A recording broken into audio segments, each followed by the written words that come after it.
Hello, Brother Inar.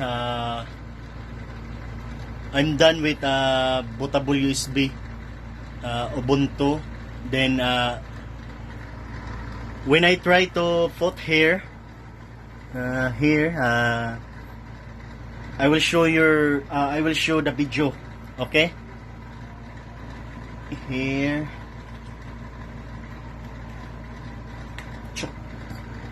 Then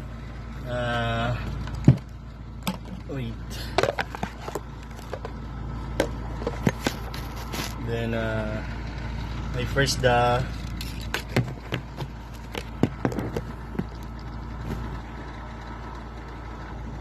it, bread. Then Alt plus power.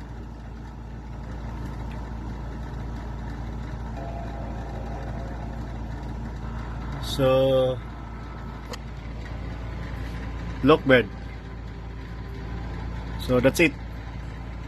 Then I choose to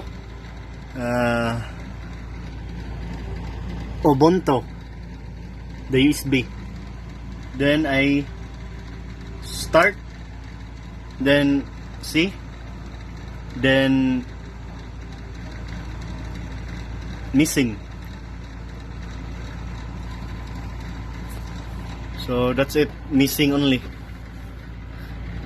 Green screen only. So what can I do?